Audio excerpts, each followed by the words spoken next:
Hola, ¿qué tal? Espero que estén muy bien. Soy Jimena Alfaro, periodista de La Nación, y me encuentro con Luis Vicente León, quien es el presidente de la firma encuestadora Data Analysis de Venezuela, para conversar sobre un tema político, bueno, y electoral, que ya se aproximan también las elecciones parlamentarias en el país suramericano, luego de que Nicolás Maduro pues decidió dar un indulto a opositores, presos opositores y perseguidos políticos también.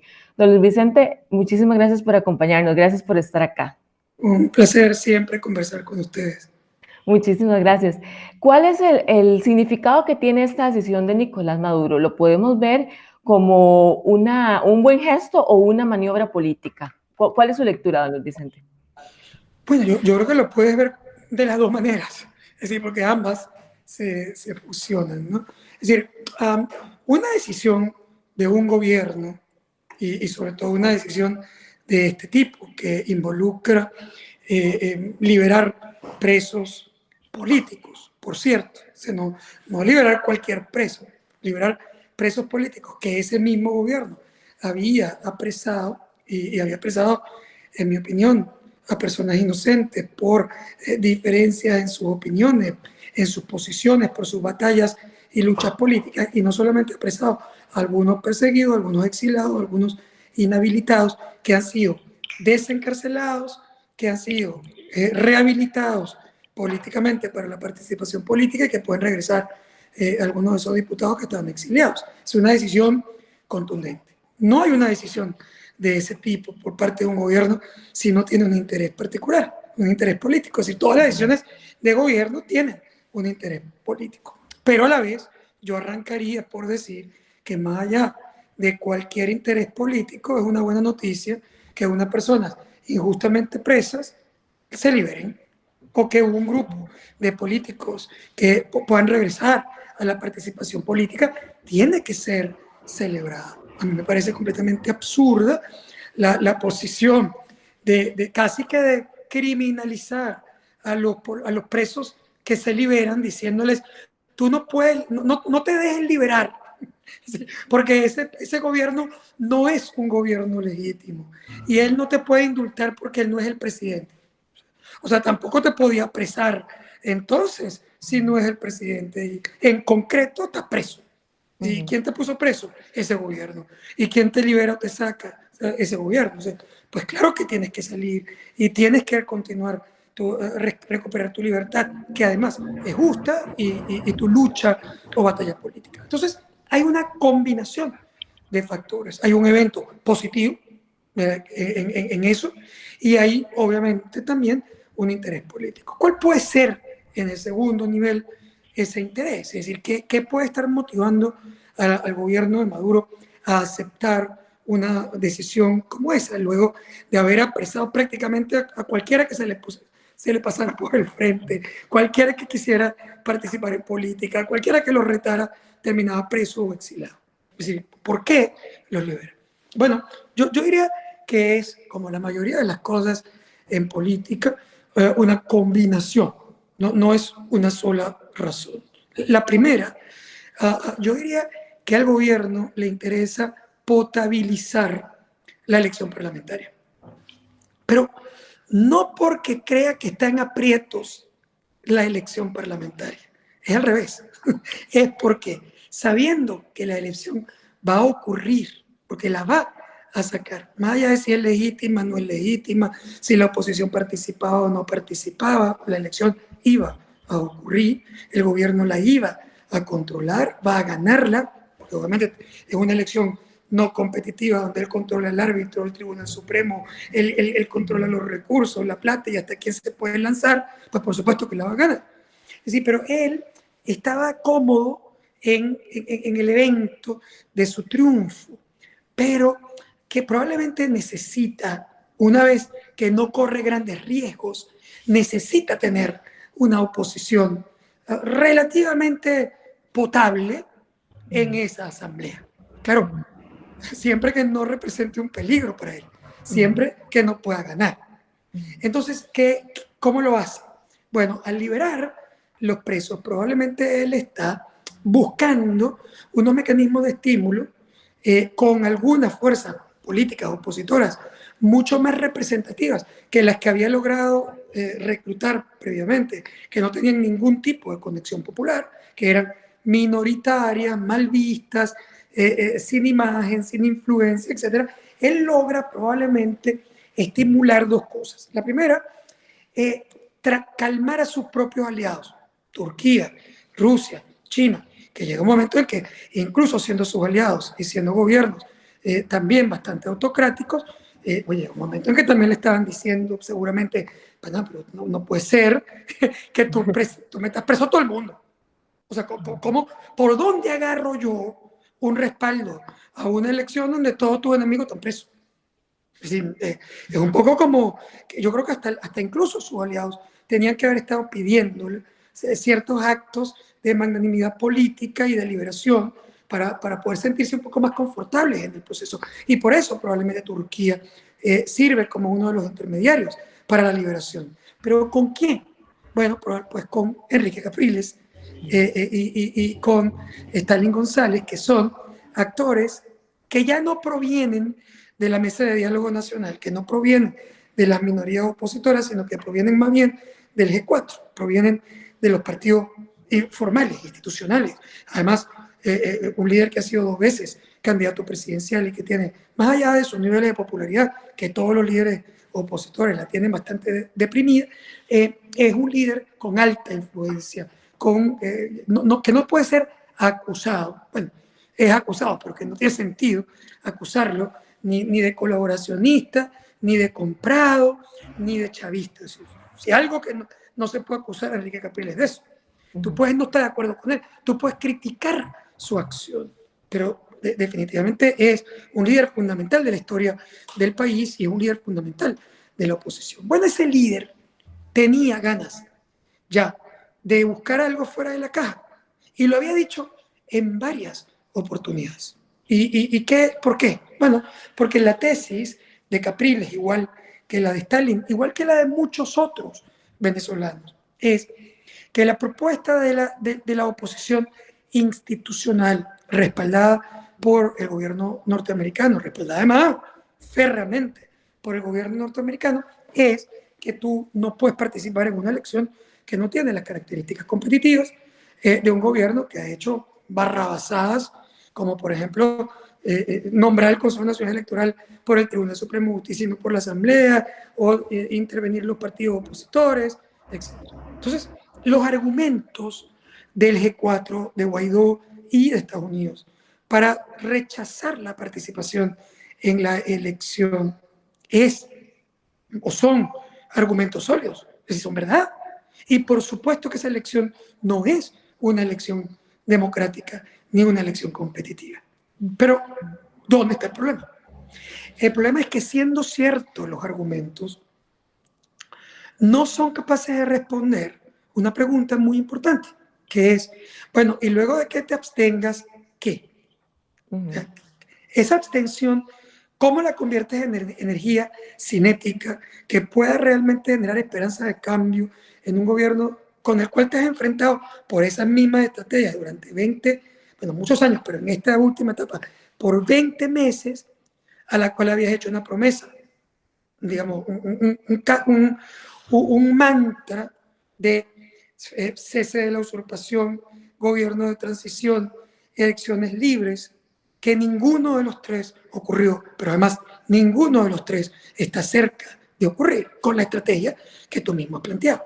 Bueno, era obvio que frente a tanto tiempo sin lograr el objetivo prometido, tú primero te debilitaras en términos de conexión popular, que ocurrió, pero segundo, también era obvio que iban a surgir retadores internos, porque al final es natural que hayan actores como Capriles que te digan, ya va, momento.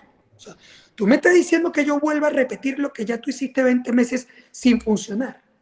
Pero además, tu planteamiento de irme a la abstención, lo único que tiene, digamos, concreto, es la idea de apelar a la tesis de la continuidad administrativa para mantener a Guaidó en la presidencia encargada y a la Asamblea Nacional previa en poder hasta que ocurra una elección. Pero ese hasta que ocurra una elección es un planteamiento libre que puede ser un mes, 6 meses, un año o 10 años.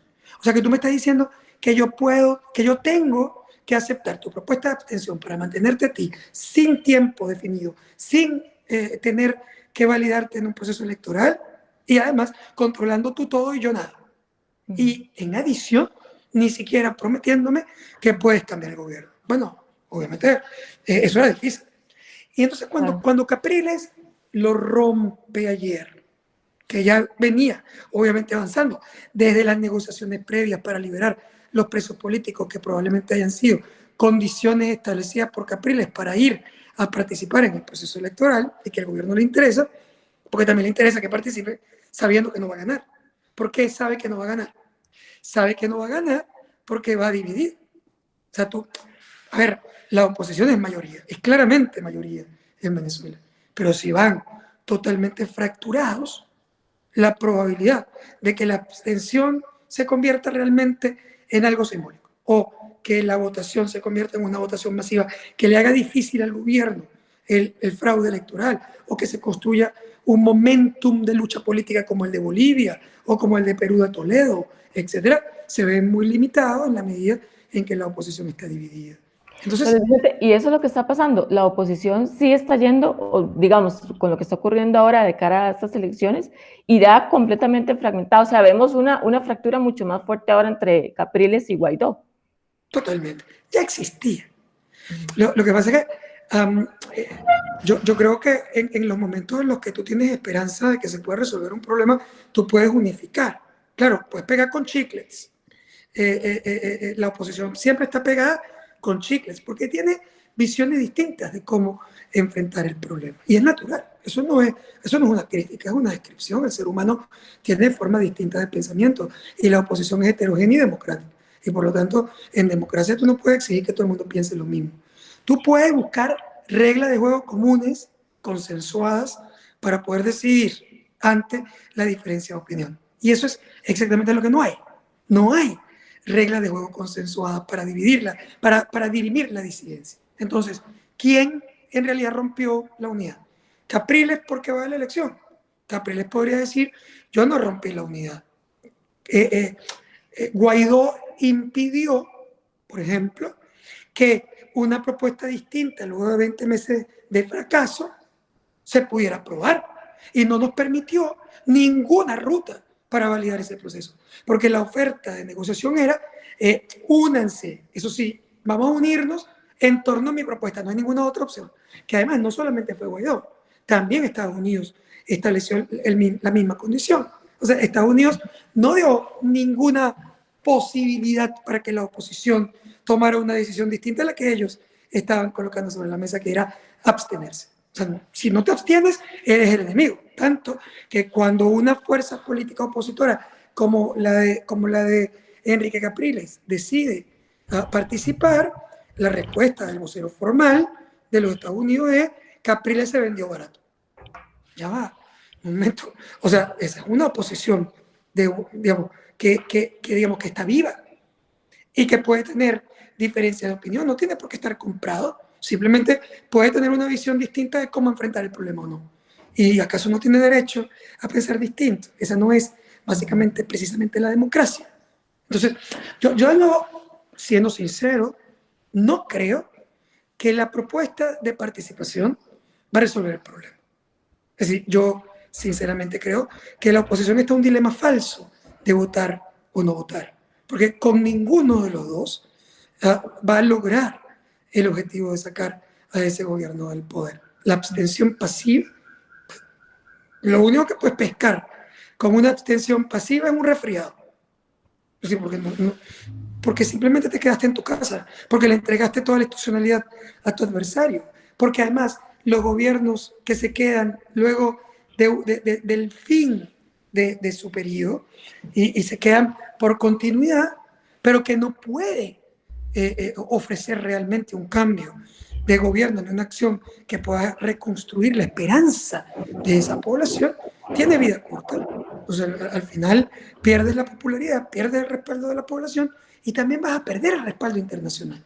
Entre otras cosas, hay muchos países que hoy reconocen a Guaidó que no estarían dispuestos a reconocerlo después de 6 de enero, ni siquiera por la tesis de la continuidad administrativa, porque no hay un proceso constitucional de donde amarrarse, atarse para ese proceso.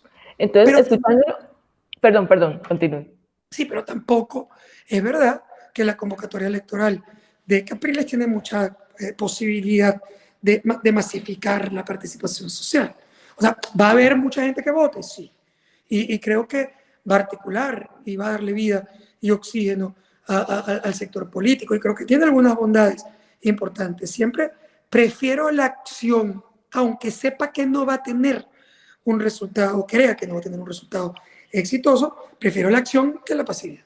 Porque en la acción siempre puede ocurrir un black swan, un milagro, un evento desconocido, y tú estás ahí, estás activo, y eso se puede convertir en una fuerza relevante. Pero, a ver, es muy importante entender que yendo dividido y fracturado, como está, con altos niveles de desconfianza y con Estados Unidos claramente en contra, es muy difícil el trabajo de Capriles. Por lo tanto, creo que lo que tenemos es una oposición que termina mucho más fracturada y dividida, aun cuando por lo menos se ha movido el tablero y hay un debate nuevo que puede ser interesante a futuro, sobre todo dejando un ADN después de la elección, un ADN de oposición para empezar de nuevo y rescatarla. Porque la verdad, por la abstención se podía acabar hasta el ADN. Claro, eso sin duda le da un nuevo aire, ¿verdad? Como usted lo mencionaba. Sin embargo, don Luis Vicente, escuchándolo, en su criterio, la oposición no tendría posibilidades de ganar estas elecciones parlamentarias del 6 de diciembre. Bueno, la política es muy relancina, quizás no puedo decir 100% que es imposible que lo logre, pero no es el escenario ni cerca más probable. Es decir, lo más probable es que el gobierno logre controlar su asamblea, ha fracturado a la oposición. El ganador inicial, sin duda, es Maduro. ¿Sí? Porque logra un poco lo que quiere. Calma a sus aliados, se muestra magnánimo, como abriendo la posibilidad de participación. Logra que un actor serio de la oposición participe y convoque a muchos que se van a plegar a esa convocatoria y además lo fractura. Porque ahora lo interesante es que para Guaidó, Capriles es incluso más enemigo que el propio Maduro. Y Estados Unidos se siente traicionado por Capriles. Entonces, y además eso súmale una tercera posición, porque hemos hablado solo de Guaidó y Capriles, pero es que está la posición de María Corina Machado, que es la posición del ala más radical, a la que tienes que agregar entonces una tesis de ellos, que es que en Venezuela no se puede resolver el problema excepto si vienen los Marines y sacan a Maduro por la fuerza. Entonces, claro, ahí agregas otro proceso, que por un lado decir que los venezolanos somos absolutamente incapaces de resolver nuestro problema y no tenemos la responsabilidad. Resulta que la responsabilidad la tiene el mundo, porque nosotros, pobrecitos, somos muchos y no podemos resolvernos nuestros problemas. Entonces, ese tema ya es un tema un poco conflictivo. Pero el segundo elemento, más allá de si tiene razón o no, supongamos que tiene, y que no hay forma de que los venezolanos resolvamos nuestros problemas, tienes un segundo problema. Y tu segundo problema es que a quien tú le estás diciendo que tiene que resolver el problema, la respuesta que te dio a tu propuesta es textual. La cita textual de Elliot Abraham antier, le digo, ese es un plan B surrealista. Entonces, es como que tú le digas, mira, esto solo lo resuelve la Virgen María. Y la Virgen María mande al arcángel San Gabriel a decirte que ella no tiene ninguna disposición de aparecerse. Y tú sigas diciendo, entonces, que la solución viene por la Virgen María. Bueno, entonces lo que estás diciendo en realidad es que no hay solución. O sea, estás planteando que el país se destruyó, que no hay forma de cambiar y que no hay nada que hacer. Entonces ahí realmente lo que tú le estás diciendo a la gente es huye o habitúate. Claro. Entonces, eso es lo que está diciendo en el fondo esa propuesta. ¿Qué pasó con Juan Guaidó? Porque su estrategia al final no logró calar ni en los ciudadanos, ni lograr realmente pues esa unión, ¿verdad? Incluso de la oposición. ¿Por qué no logró ninguno de sus objetivos? Como usted lo mencionaba, él tuvo un mantra, ¿verdad? Que repitió pues a lo largo de todos estos meses, sin embargo no cumplió ninguna pues de sus promesas. Yo no culparía a Guaidó de no poder cumplir las promesas. Estaba hablando de una guerra durísima contra una revolución que tiene 21 años en poder, que controla las instituciones, la plata del sector militar, a una oposición que ha pasado por muchísimos procesos de decepción en el tiempo, con una población muy, digamos, que no entiende muy bien cómo atender el problema, y una comunidad internacional que le ha ayudado, que ha sido muy abierta en el apoyo, pero que tampoco tiene como instrumentos para ejecutar una ayuda concreta más allá de los discursos, y más bien las que ha tomado, que son las sanciones y el aislamiento, terminan por ser contraproducentes, como lo fue en Cuba, como lo fue en Siria, como lo fue en Irán, como lo fue en Zimbabue o en Norcorea. Entonces, claro, yo creo que quizás el pecado de Guaidó fue no lo que hizo, porque lo ha hecho de manera valiente, ha trabajado durísimo, ha estado en el campo de batalla, y tú tienes que poner una estatua por el trabajo que ha hecho. Quizás el pecado es haber generado un sobredimensionamiento de expectativas, sabiendo que en realidad esta es una lucha, una guerra, con muchas batallas, que dura mucho tiempo y que tiene que plantearse en todos los tableros. Y al final, habiendo vendido la idea de que esto se iba a resolver más rápido de lo que realmente se podía resolver, fue perdiendo los conectores y se le complicó, porque al perder la esperanza de cambio, el respaldo de la población a sus llamados es cada vez más débil. Y entonces, pues, obviamente es más difícil conseguir la articulación que requieres para una lucha tan dura contra un gobierno que sí está dispuesto a cualquier cosa. Don Luis Vicente, muchísimas gracias por acompañarnos. De verdad, vamos a estar pendientes de este tema y sin duda esperamos que no sea pues la primera comunicación que tengamos acá en Nación.com. Muchísimas gracias. Gracias a ti, que estés muy bien. Hasta luego. Gracias.